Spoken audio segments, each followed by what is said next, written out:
راته یې لیکلي وو سلام علیکم.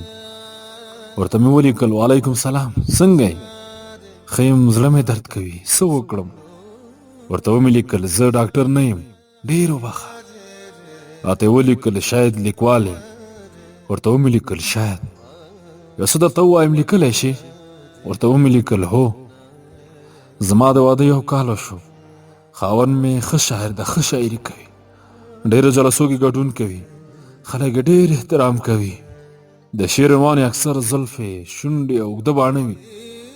خو پوهېږي ما ته یې تر اوسه نرمه خبر نه ده کړې. تل یې تندی ګونځې وي چې ولې. تل هغه کارونه کوم چې د هغه خوښېږي، خو بیا هم نتیجه نه ورکوي. زه څه وکړم؟ مرسته وکړه راسره. ورته ومې لیکل افسوس په داسې انسان، بس خدمت یې کوه، صبر ولره، هر څه خدای ته پرېږده. راته یې ولیکل انځور درلېږلی شم. ورته ومې لیکل د چا؟ راته یې ولیکل زما. ورته مې ولیکل نه. راته یې ولیکل ولې؟